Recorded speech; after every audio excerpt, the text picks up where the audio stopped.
رب اشرح لي صدري ويسر لي امري واحلل عقدة من لساني يفقهوا قولي. اللهم ربنا الهمنا رشدنا واعذنا من شرور انفسنا. اللهم ارحمنا بالقرآن العظيم. اللهم اجعله لنا اماما ونورا وهدى ورحمة.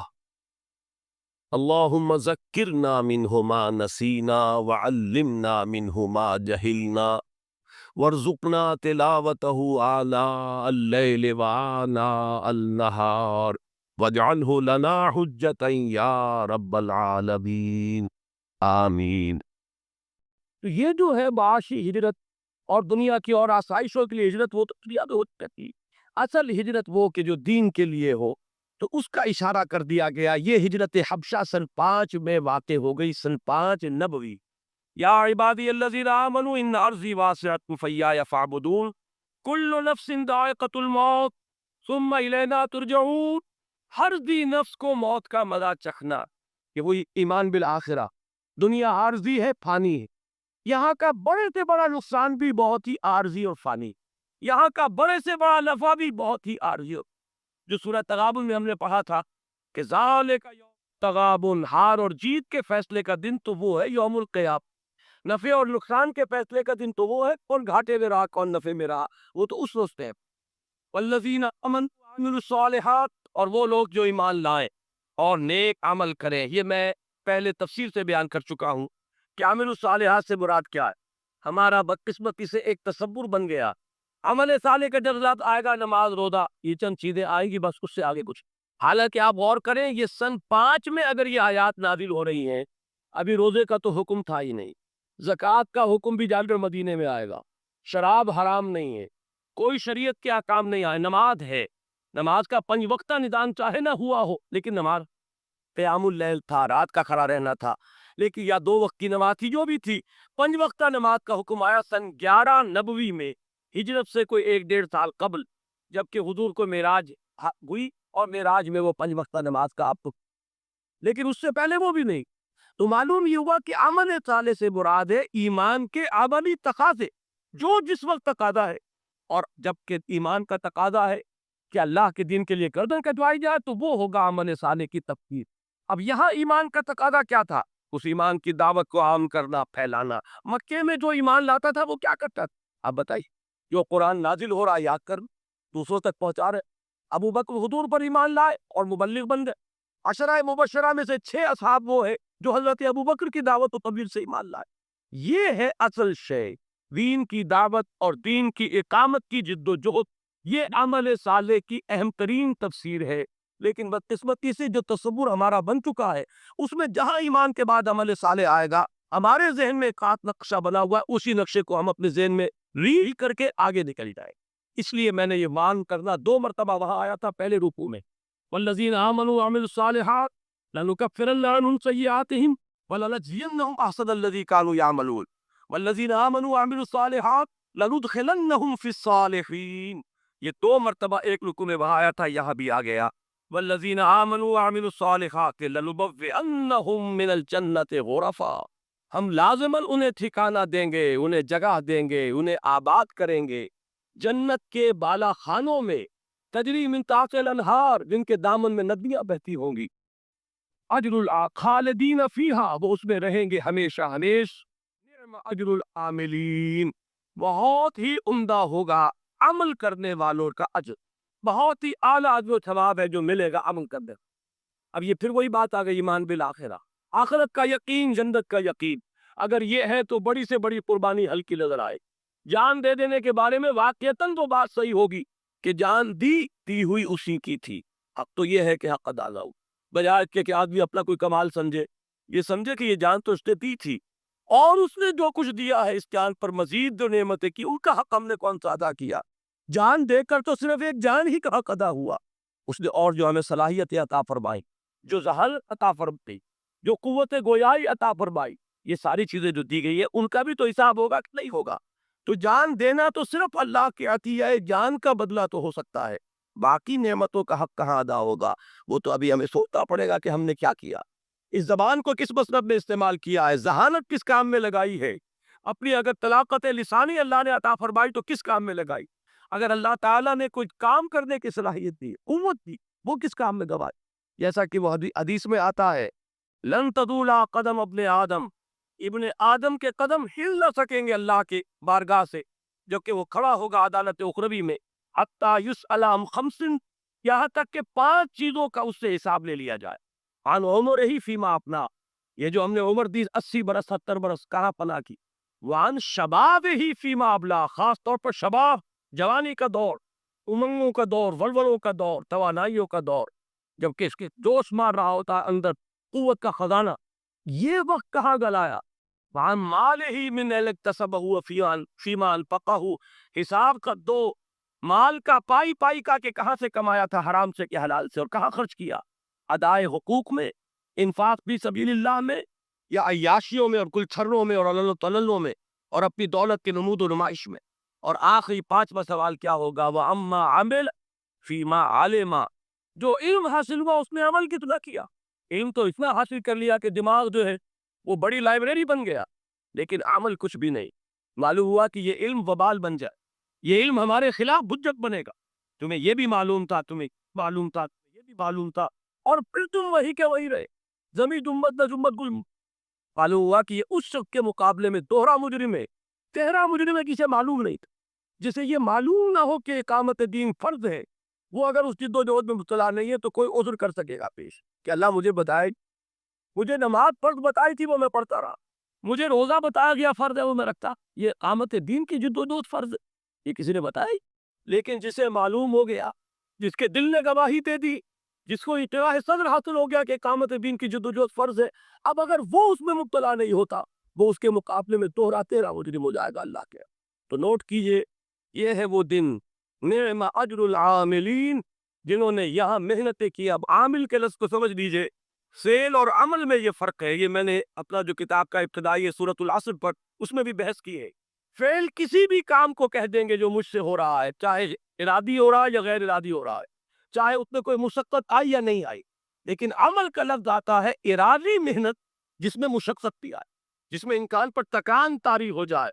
وجوہ یومئذ، وہ جو آتا ہے حل اتاک حدیث الغاشیہ، وجوہ یومئذ خاشعۃ عاملۃ ناصبہ، بہت سے چہرے ہوں گے اسے تھک ہوئے جیسے کہ بڑی مشقت کر کے آئے، اور کچھ چہرے ہوں گے اس کو تر و تازہ، وہ وجوہ یومئذ ناظرہ، وہ چہرے جو ہے دمک رہے ہوں گے۔ اسی تک ناعمۃ لسعیہا راضیہ، تو یہاں نوٹ کیجئے، نعم اجر العاملین، جنہوں نے یہاں محنتیں کی ہیں، مشقتیں کی ہیں، اللہ کے دین کے لیے قربانیاں دی ہیں، ایثار کیا ہے، روکھی سوکھی پر گزارا کیا ہے، حالانکہ وہ بھی زیادہ کما سکتے تھے، وہ اپنا سارا وقت ادھر لگاتے، دنیا کی آسائشیں حاصل کر سکتے تھے، لیکن جب وقت کو ادھر ڈائیورٹ کیا، توانائیوں کو ادھر فرق کیا، اپنی قوتوں کو ادھر انویسٹ کیا، تو ظاہر بات ہے دنیا تو سکڑے۔ یہ دونوں چیزیں جو ہے دو دو اور چپڑی نہیں مل سکتی، اگر وہاں کا نفع مطلوب ہے یہاں کا نقصان جھیلنا پڑے گا، وہاں کی آسائشیں مطلوب ہے یہاں کی تکلیف گوارا کرنی پڑے گی۔ جب صحابہ کے ساتھ اللہ کا معاملہ یہ رہا ہے کہ اگر تم نے یہ سمجھا تھا کہ چھوٹ جاؤ گے، ٹھنڈے ٹھنڈے جنت میں پہنچ جاؤ گے، ام حسبتم ان تدخلوا الجنہ فلما یاتکم مثل الذین خلوا من قبلکم مستهم الباساء والضراء وزلزلوا حتى يقول الرسول والذین آمنوا معه متى نصر اللہ الا ان نصر اللہ قریب۔ جب صحابہ سے اللہ یہ فرما رہا ہے تو میرے اور آپ کیا ہے؟ ہم کہاں سے مستثنا ہو جائیں؟ تو فرمایا کہ ہم ان عمل کرنے والوں کو، مشقتیں کرنے والوں کو، دین کے لیے قربانیاں جھیلنے والوں کو بہت اعلیٰ اجر عطا فرمائیں گے۔ الذین صبروا، یہ لفظ یہاں جو آیا ہے، واقعہ یہ ہے کہ میرے پاس الفاظ نہیں ہے کہ اس فصاحت اور بلاغت کے بارے میں جو میرا نفس قائم ہوتا ہے دل پر اس کا کچھ اظہار کر سکتا۔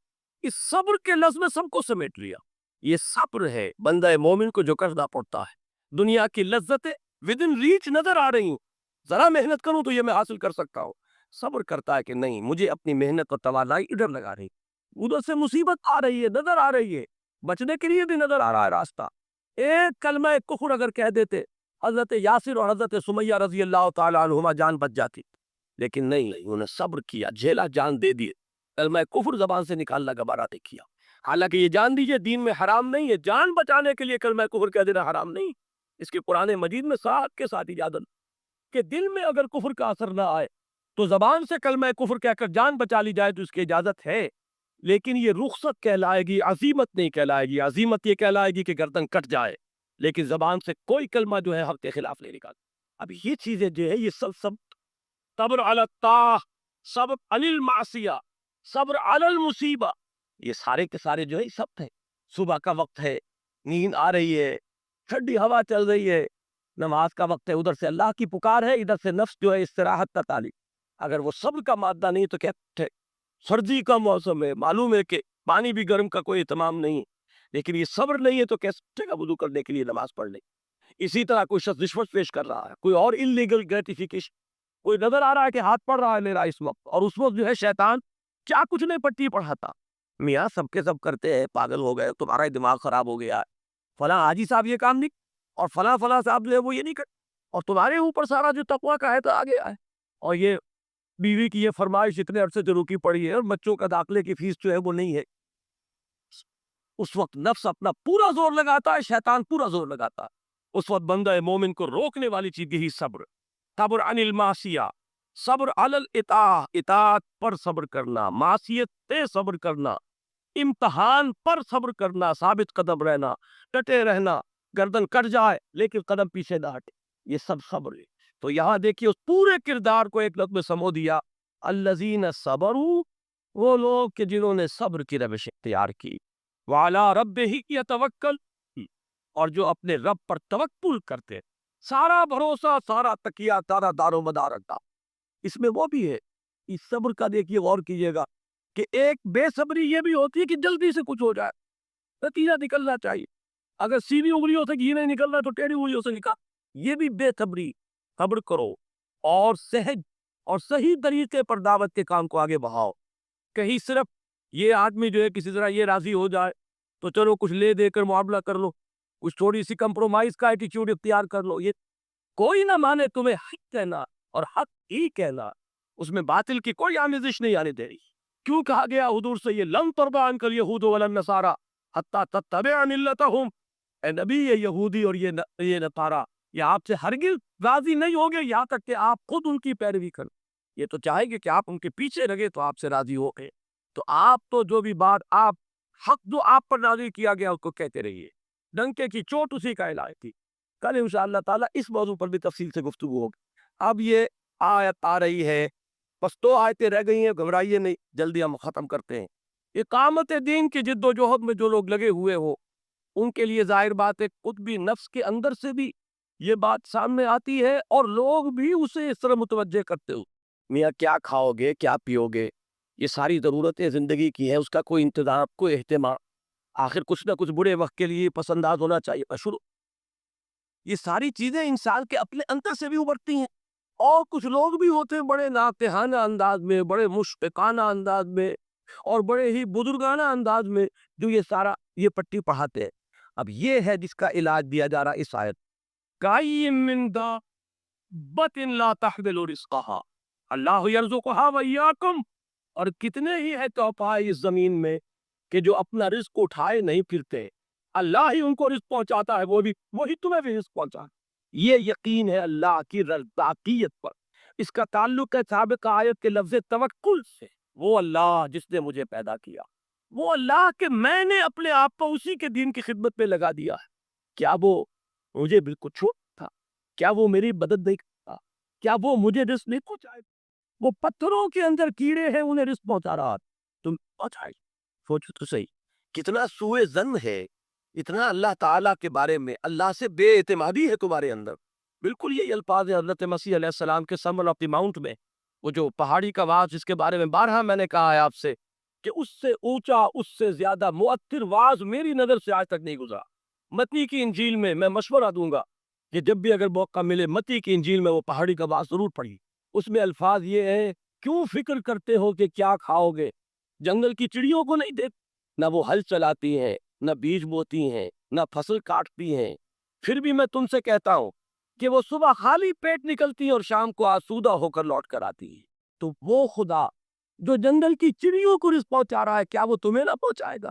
لیکن تمہیں اللہ پر یقین نہیں ہے، اور تم کیوں سوچتے ہو، کیوں فکر کرتے ہو کہ کیا پہنو گے؟ جنگل کی سوسن کو نہیں دیکھ، وہ نہ بوتی ہے، نہ کاٹتی ہے، نہ بنتی ہے، پھر بھی میں تم سے کہتا ہوں کہ جیسا شاندار لباس وہ پہنتی ہے، سلیمان بھی اپنی تمام تر شان و شوکت کے باوجود ویسا ملبس نہ تھا۔ تو جو تمہارا وہ باپ، آسمانی باپ، جو اس جنگل کی گھاس کو اتنی خوشنما لباس دے رہا ہے، جو اب ہے اور کل تنور میں جھونک دی جائے گی، کیا وہ تمہیں ننگا؟ دیکھیں، تو بات یہ ہے کہ تمہیں توکل نہیں۔ اصل میں مشکات تو ایک ہی ہے نا، مشکات المصابیح، یہ ایک حدیث کی کتاب کا نام ہے، جس میں بہت سی جو کتابیں ہیں امہات الکتب جو ہے احادیث کی، ان میں سے ایک سلیکشن کیا، اس لیے اس کا نام رکھا گیا مشکات المصابیح، ایک ایسا طاق جس میں ایک چراغ میں کئی چراغ جل رہے۔ تو اسی طریقے سے یہ مشکات جو ہے، طاق جو ہے وحی کا، اسی کا ایک چراغ ہے تورات، اسی کا ایک چراغ ہے انجیل، اسی وحی آسمانی کے طاق کا ایک چراغ ہے زبور، اسی کے چراغ تھے صحف ابراہیم، اور اسی کا روشن ترین اور کامل ترین چراغ ہے قرآن حکیم۔ تو ایک ہی مشکات نبوت ہے، وہیں سے یہ تعلیمات حاصل ہوئی کہ کیوں فکر کرتے ہو کہ کیا کھاؤ گے، کیا پہنو گے۔ اب یہ بات جان لیجئے، جو شخص اللہ کے کام میں اپنے آپ کو لگا دے، میں ایک حدیث آپ کو سنا رہا ہوں، من کان فی حاجت اخیہ کان اللہ فی حاجتہ ہی، جو اپنے بھائی کی کوئی ضرورت پوری کرنے میں لگ جائے گا، اللہ تعالیٰ اس کی ضرورت پوری کرے گا۔ یہ تو ہے انسانوں کے درمیان کہ میں آپ کی کوئی ضرورت پوری کر رہا ہوں، اللہ تعالیٰ میری ضرورت پوری کرے گا۔ آپ میری کوئی ضرورت پوری کر رہے ہیں، اللہ تعالیٰ آپ کی ضرورت پوری کرے گا۔ حالانکہ ہم نے اللہ کے لیے نہیں کیا، اپنے بھائی کی ضرورت پوری کرتا ہے۔ اگر کوئی شخص اللہ کے دین کے لیے اپنے آپ کو لگا دے تو کیا اللہ تعالیٰ اس کی ضرورتیں پوری نہیں؟ لیکن ضرورت ہے توکل کی، ضرورت ہے یقین کی، ضرورت ہے اعتماد کی، اللہ پر وثوق۔ اچھا یہ بھی جان لیجیے، یہ وثوق پیدا کب ہوتا ہے؟ اگر آپ اپنے دل میں جھانکیں گے اور یہ محسوس کریں گے کہ آپ کا تعلق اللہ کے ساتھ مخلصانہ ہے، تو یقین کا ہوگا آپ کو کہ اللہ میرا ساتھ کبھی نہیں چھوڑے گا۔ لیکن اگر آپ جھانکیں اپنے دل میں اور دل آپ کو الٹا جواب دے کہ تم دھوکے باز ہو، تم فراڈ کر رہے ہو، تم نے سارا دینداری کا لبادہ جو ہے لوگوں کو دکھانے کے لیے پہنا ہوا ہے، تمہاری اصل حقیقت کچھ اور ہے، تو آپ کو کبھی یقین نہیں ہو سکتا کہ اللہ آپ کی امداد کرے گا، اللہ آپ کے لیے راستے کھولے گا۔ یہ اللہ راستے کھولے گا، یہ یقین اس وقت پیدا ہوتا ہے جبکہ دل کے اندر خود آپ کو یہ یقین ہو کہ آپ کا اللہ کے ساتھ تعلق مخلصانہ نہیں ہے۔ فراڈ خلوص کو پیدا کرتا ہے۔ وہ آپ نے انگریزی کا ضرب المثل سنیے، لو بگیٹس لو، ہیٹریٹ بگیٹ، فارسی میں وہ ہے کہ گندم بے رو ہے، جو سے جو، گندم سے گندم پیدا ہوگی، جو سے۔ اگر اللہ کے ساتھ خلوص ہے تو اللہ کا بھی تمہارے ساتھ خلوص ہوگا۔ اگر تم دل گواہی دے کہ تم نے اللہ کے ساتھ اخلاص کا معاملہ کیا ہے تو دل کو یہ یقین ہوگا کہ اللہ تعالیٰ بھی تمہارا ساتھ کبھی نہیں چھوڑے۔ یہ ہے وہ بات، الذین صبروا علی ربہم یتوکلون وکأی من دابۃ لا تحمل رزقها۔ اگر معاش کے فکر ہی میں پڑے رہے اور اسی کو تم نے اپنے سر پر مسلط کر لیا تو اس سے کبھی نہیں چھٹو گے، دین کا کوئی کام نہیں کر سکتے۔ میں اس میں توکل کرو اور لگا دو اپنے آپ کو اللہ کے دین کے لیے، تو اللہ تعالیٰ کوئی شریف انسان بھی ایسے انسان کو کبھی نہیں چھوڑتا جس کا اس کے ساتھ ایک مخلصانہ تعلق ہو۔ تو ذرا تصور تو کرو کہ اللہ تعالیٰ کسے چھوڑ دے گا آپ کے اس وقت؟ کیا اس کی وہ ضروریات پوری نہ؟ اللہ یرزقها وإیاکم، اللہ ہی ان چڑیوں کو بھی، ان چوپایوں کو بھی رزق پہنچا رہا ہے، وہ تمہیں بھی رزق پہنچائے گا۔ وہو السمیع العلیم، اور وہ سب کچھ سننے والا اور سب کچھ جان جاتا، تمہاری دعائیں سنتا ہے، تمہارے حالات سے باخبر ہے، وہ دیکھ رہا ہے۔ بلکہ تم اپنی ضروریات کو نہیں جانتے کہ کل کس بات کی ضرورت پیش آئے گی، اللہ تو جانتا ہے، وہ تمہارے لیے پہلے سے اس کا اہتمام کرے۔ اب آخری آیت جو اس صفحے پر ہے اس کو پڑھ لیجئے، یہ ہمارے درس کی، آج کے درس کا اختتامی جو ہے نکتہ ہے، یہ ہے وہی توکل کا ایک اور مظہر۔ توکل کا ایک پدر تو یہ آیا کہ رزق اور دنیاوی ضروریات کے لیے انسان اللہ کو اپنا کفیل بنا دے۔ میں نے اللہ کے حوالے کیا تو پردم بے تو مایا خیشرا تو دانی اتاب کم و بیش۔ بڑے پیارے اشعار ہیں اس موضوع پر کہ میرا اپنے معاملے میں خود فکر کرنا یہ تو میرے لیے مسائل پیدا کرتا ہے، اور جو کارساز ہے میرا، جو سب کچھ جانتا ہے، دیکھیے اپنے ایک مسئلے کو میں حل کرنے کی کوشش کر رہا ہوں، میرا علم محدود ہے، لہذا میں غلطی بھی بجائے اس کو حل کرنے کا اور الجھا لوں گا۔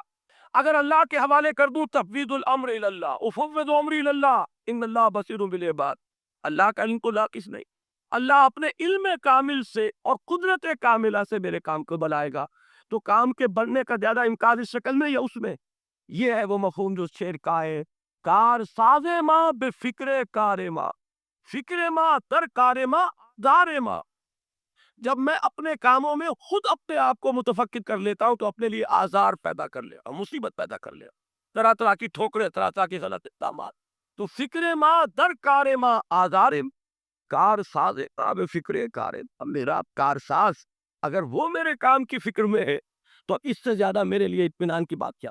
لیکن وہ کب فکر کرے گا؟ جب تم اس کے دین کی فکر کرنا، تم اس کے لیے اپنے آپ کو لگا دو، تمہارے معاملات کو اپنے ذمے لے لے گا۔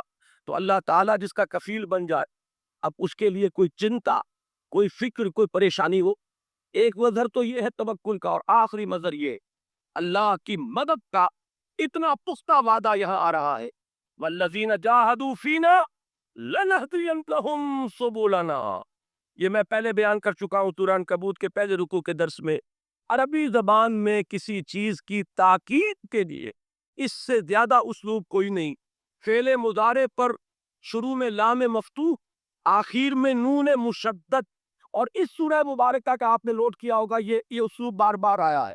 الا یعلمن اللہ الذین صدقوا لم الکاذبین الذین آمنوا ولا یعلمن المنافقین لنکفرن عنہم سیئاتہم ولنجزینہم احسن الذی کانوا یعملون ولندخلنہم فی الصالحین۔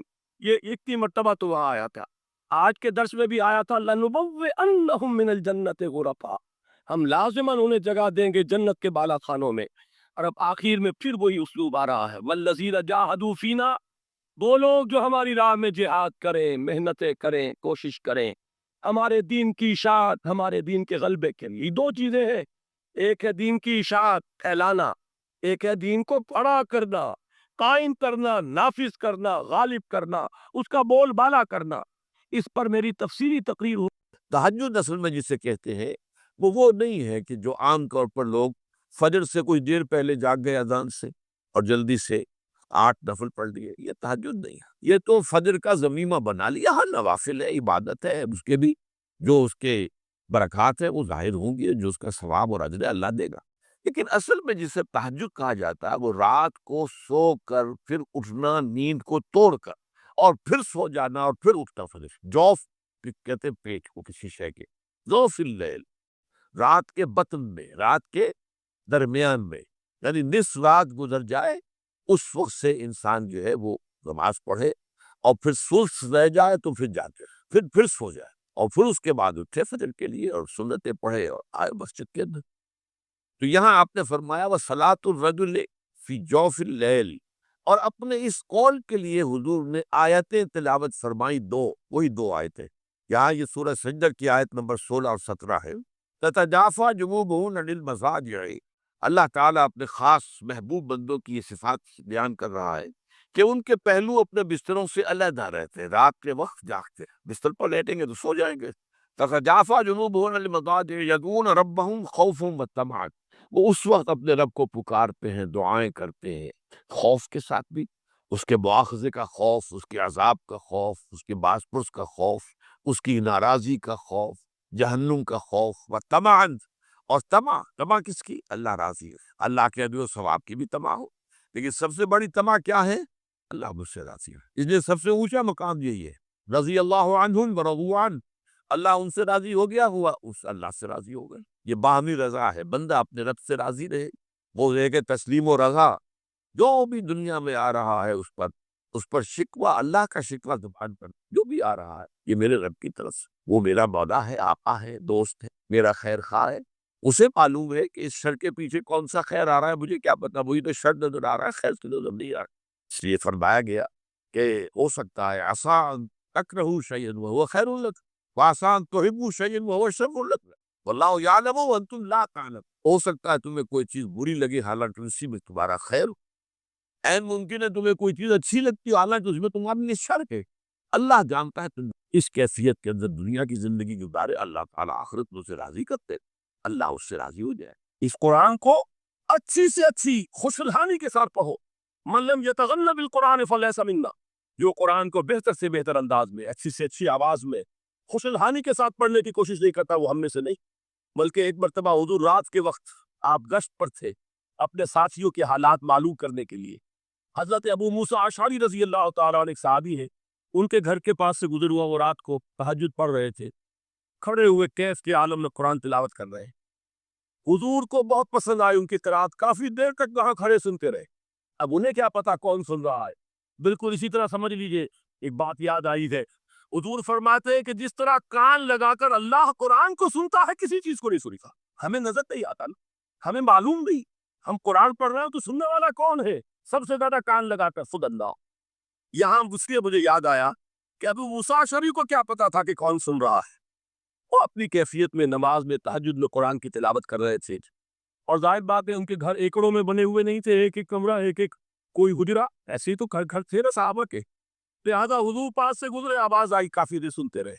اس کے بعد آپ تشریف لے گئے، صبح فجر میں ملاقات ہوئی تو حضور نے تحسین کے انداز میں فرمایا، یا ابا موسیٰ انک قد اوتیت مزمارا من مزامیر آل داؤد، اے ابو موسیٰ تمہیں تو آل داؤد کے سازوں میں سے ایک ساز اللہ نے عطا فرما دیا ہے۔ جس طرح حضرت داؤد، لہر داؤدی مشہور ہے کہ جب وہ پچھلے پہر رات کو حمد کے ترانے الاپتے تھے، قرآن میں ہے کہ پرندے شامل ہو جاتے تھے ساتھ، اور پہاڑ وجد میں آتے تھے، پہاڑ بھی ان کے ساتھ شریک ہوتے تھے۔ تو جس طرح کا اللہ نے ان کو لہر عطا فرمایا تھا، حضور نے تحسین کے انداز میں فرمایا، ہے ابو موسیٰ اشعری اللہ نے تمہیں بھی آل داؤد کے سازوں میں سے ایک ساز عطا فرمایا۔ بہرحال قرآن مجید کا جو یہ میوزک ہے، قرآن کے الفاظ کا جو حسن ہے، جہاں تک حسن معنوی ہے وہ تو ہر لفظ میں ہے، لیکن یہ حسن ظاہری، حسن صوتی، حسن لفظی، یہ اپنے کلائمیکس پر آپ کو نظر آئے گا سورہ رحمان۔ لیکن قرآن میں یہ سورت اس اعتبار سے بھی ممتاز ہے، اس کی 4 آیات پر ذرا توجہ کریں گے، عجیب حقائق سامنے آئے۔ جہاں یہ قرآن مجید کے حسن صوت اور حسن لفظی کی معراج ہے، وہیں اس کی پہلی 4 آیات میں 4 چوٹی کی چیزوں کا ذکر ہے، سب سے اونچی چیز ہے۔ پہلی آیت کیا ہے؟ الرحمن، ایک آیت ہو گئی۔ رحمان کیا ہے؟ اللہ کا نام ہے۔ کبھی آپ نے غور کیا اللہ کے ناموں میں سب سے پیارا نام کون سا ہوگا؟ رحمان۔ کیوں؟ اس کا مادہ کیا ہے؟ رحمت۔ ہمیں سب سے بڑھ کر جس چیز کی ضرورت ہے وہ کیا ہے؟ رحمت خدا بندی۔ نام اچھی طرح سن لیجیے اس حضور کے قول کو۔ حضور فرماتے کوئی شخص جنت میں مجرد اپنے عمل کی بنیاد پر داخل نہیں ہو سکے گا جب تک کہ رحمت خدا بندی دستگیری نہ کرے۔ کسی صحابی نے بڑی ہمت اور جرأت کا ثبوت دیا کہ پوچھ لیا، کیا حضور آپ بھی؟ جب آپ نے فرمایا کوئی شخص داخل نہیں ہو سکتا جنت محض اپنے عمل کی بنیاد پر جب تک کہ رحمت خدا بندی جو ہے وہ دستگیری نہ فرمائے۔ پوچھا گیا کیا آپ بھی؟ آپ نے فرمایا ہاں میں بھی۔ آپ انداز کیجئے کہ اگر محمد الرسول اللہ بھی رحمت خدا بندی کے ضرورت مند ہو تو تاب دیگرہ چہ رسد، ہماری تو سب سے بڑی ضرورت رحمت خدا بندی۔ اب یہ رحمت جو ہے قرآن مجید میں اللہ تعالیٰ کی یہ شان 2 الفاظ کے ذریعے سے آتی ہے، رحیم اور رحمان، اور کوئی مادہ نہیں ہے جس سے 2 نام بنتے ہو اللہ، لیکن یہ مادہ ہے واحد رحمت کا کہ جس سے رحمان بھی ہے رحیم بھی ہے۔ رحیم صفت مشبہ ہے، رحمت دائم ہو جائے گی، مستقل ہوگی تو رحیم کہیں گے، اور رحمان اس میں رحمت کی ہے وہ شان ہے کہ جیسے ٹھاٹھے مارتا ہوا سمندر ہو، حیران کی کیفیت، طوفانی کیفیت، رحمت خداوندی کا طوفانی جوش، وہ ہے رحمان۔ آپ تو رہتے اس علاقے میں ہیں، آپ کو معلوم ہے عرب اگر بھوکا مرا جا رہا ہو تو کیا کہے گا؟ انا جوعان۔ پیاسا مرا جا رہا ہو، انا عطشان۔ بہت غضبناک ہوگا، غضبان آصف قرآن میں آیا، بہت غضبناک۔ رحمان جس کی رحمت جو ہے جوش میں ہے، ٹھاٹھے مارتے ہوئے سمندر کے مانند۔ تو یہ اللہ تعالیٰ کے ناموں میں سب سے پیارا نام۔ اب آگے چلیے، الرحمن علم القرآن، رحمان نے قرآن سکھایا۔ رحمت خداوندی کا سب سے بڑا مظہر، رحمان کی رحمانیت کا سب سے بڑا مظہر قرآن ہے۔ ان میں جو منطقی ربط ہے اس کو سمجھتے جائیے۔ اچھا آپ یہ سوچئے، جو علم بھی انسان کو حاصل ہوا وہ کس نے دیا؟ اللہ نے۔ سائنس کا علم کس نے دیا؟ اللہ۔ علم آدم الاسماء کلہا، وہ علم الاسماء جو حضرت آدم کو دے دیا گیا تھا ازل میں، یہ اسی کا ظہور ہے، یہ اسی کی ایکسفولیشن ہے جو ہو رہی ہے، وہ ہوتی رہے گی ابھی۔ اور دوسرے علم ہے وہ کس نے کی؟ اللہ نے دی۔ لا یحیطون بشیء من علمہ الا بما شاء، مخلوق میں سے کوئی اللہ کے علم میں سے کسی شے کا احاطہ نہیں کر سکتا مگر وہ جتنا اللہ دینا چاہے۔ لیکن یہ کہ تمام علوم میں چوٹی کا علم قرآن، نوٹ کرتے جائیے، چوٹی کی چیزیں جمع کی۔ اللہ کے ناموں میں چوٹی کا نام رحمان، اللہ نے جو کچھ انسان کو سکھایا اس میں چوٹی کا علم قرآن خلق الانسان، انسان کو پیدا فرمایا۔ سوال یہ کہ حیوانات کو کس نے پیدا فرمایا؟ آسمان کس نے پیدا کی؟ زمین کس نے پیدا کی؟ فرشتے کس نے پیدا کی؟ کیا مطلب خلق الانسان؟ اس کی تمام مخلوقات میں اس کا کلائمیکس، اس کی تخلیق کی معراج، اس کے تخلیق کا نقطہ عروج انسان ہے۔ یہ ہے کہ جو مسجود ملائک بنا ہے۔ وَلَقَدْ كَرَّمْنَا بَنِي آدَمَ وَحَمَلْنَاهُمْ فِي الْبَرِّ وَالْبَحْرِ وَرَزَقْنَاهُمْ مِنَ الطَّيِّبَاتِ وَفَضَّلْنَاهُمْ عَلَى كَثِيرٍ مِّمَّنْ خَلَقْنَا تَفْضِيلًا۔ تو تخلیق میں سب سے اونچی تخلیق انسان، علموں میں سب سے اونچا علم قرآن کا، اللہ کے ناموں میں سب سے اونچا نام رحمان، کہ وہ ذات باری تعالیٰ سے جدا ہے۔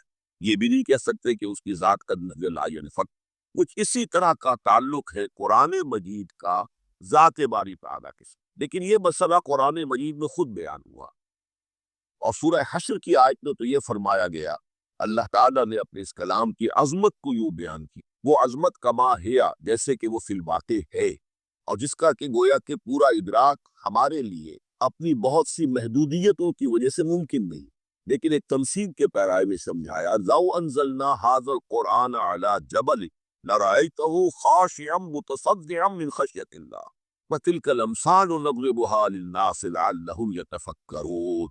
اگر ہم نے اس قرآن کو کسی پہاڑ پر اتار دیا ہوتا تو تم دیکھتے کہ وہ دب جاتا اور پھٹ جاتا اللہ کے خوف سے۔ اور یہ مثالیں ہیں جو ہم لوگوں کے لیے بیان کرتے ہیں تاکہ وہ غور کریں، تدبر کریں، سمجھیں۔ ما لا یدرک کلہ لا یدرک کلہ، اگرچہ بتمام و کمال عظمت قرآن کا فہم ان کے لیے ممکن نہیں ہے، کسی درجے میں تو کچھ انعکاس اس کا ہو جائے، کچھ اندازہ ہو جائے، انسان اپنی ذہنی سطح کے اعتبار سے اس کی مناسبت سے کسی درجے میں عظمت قرآن کا اندازہ کر لے، تو اللہ تعالیٰ کے ان الفاظ کو سامنے رکھے کہ لو انزلنا هذا القرآن على جبل لرأيته خاشعا متصدعا من خشية الله۔ اب اس آیت کو سمجھنے کے لیے سورہ اعراف کی آیت نمبر 143 کو سمجھنا ہوگا، اسی اصول کے تحت کہ القرآن یفسر بعضہ بعضا، قرآن کا ایک حصہ دوسرے حصے کی تشریح کرتا ہے۔ وہاں یہ واقعہ بیان ہوا ہے کہ حضرت موسیٰ علیہ السلام کو جب اللہ تعالیٰ نے کوہ طور پر طلب فرمایا 30 راتوں کے لیے، جس میں بعد میں 10 کا اضافہ کر کے وہ ایک 40 رات کا ایک کوس بنا، دن رات، اس موقع پر جو مخاطبہ الہی، مکالمہ الہی سے مشرف ہوئے حضرت موسیٰ علیہ السلام، تو ان کی آتش شوق بڑھتی اور انہوں نے بڑی جرت کر کے یہ درخواست کر دی، رب ارنی انظر الیک، پروردگار مجھے اپنا دیدار بھی عطا کر، مجھے موقع عنایت فرما، میں تجھے دیکھ سکتا۔ کہ ان کی وہ آتش شوق کا مسئلہ، لیکن جواب کیا ملا؟ لن ترا، تو مجھے ہرگز نہیں دیکھ سکتے، ولکن انظر الی الجبل فإن استقر مکانہ فسوف ترا۔ لیکن ظاہر بات ہے کہ حضرت موسیٰ علیہ السلام کو بات سمجھانے کے لیے کچھ مشاہدہ بھی کرانا تھا۔ فرمایا تم مجھے نہیں دیکھ سکتے، البتہ اس سامنے کے پہاڑ پر نگاہ جماؤ، ہم اس پر اپنی ایک تجلی ڈالیں گے۔ یہ اگلی الفاظ کے اندر وضاحت ہے، میں یہاں پہلے سے بیان کر رہا ہوں سمجھانے کے لیے۔ اگر وہ پہاڑ ہماری اس تجلی کو، تجلی کسے کہتے ہیں؟ جلا، روشنی، تو اللہ تعالیٰ کی طرف سے وہ خاص اس کے نور کا جب پرتو ہوتا ہے کسی شے پر، وہ اس کی تجلی ہے۔ ہم اپنی تجلی اس پہاڑ پر ڈالیں گے، اگر وہ اس کو جھیل جائے، اپنی جگہ کھڑا رہ جائے، تو تم سمجھنا کہ شاید تم بھی ہمیں دیکھ سکتے۔ فلما تجلی ربہ للجبل، اب یہاں وہ لفظ آ گیا، جب اللہ نے تجلی اپنی پہاڑ پر ڈالی، جعلہ دکا وخر موسیٰ صعقا، وہ پہاڑ ریزہ ریزہ، اور حضرت موسیٰ بے ہوش ہو کر گر۔ اب یہ بے ہوش ہو کر گر جانا، جبکہ وہ تجلی براہ راست بھی نہیں ہے، بالواسطہ ہے۔ مشاہدہ جو کر رہے حضرت موسیٰ وہ بالواسطہ ہے، تجلی پہاڑ کر، لیکن یہ کہ اس کا بھی بالواسطہ اس کا جو ہوا ہے، اس کی جو تاثیر ہوئی حضرت موسیٰ علیہ السلام پر کہ وہ اس کی تاب نہ لا سکے اور بے ہوش ہو۔ یہاں سے یہ بات سمجھ میں آتی ہے کہ یہ تجلی یہ ذات باری تعالیٰ تھی، اس نے کوہ طور کو جلا کر بھسم کر دیا یا ٹکڑے کر دیا، ریزہ ریزہ کر۔ اب ذات الہی کے ساتھ جو تعلق ہے کلام الہی کا، اور یہ صفت جو لا عین ولا غیر کے درجے میں ہے ذات کے ساتھ،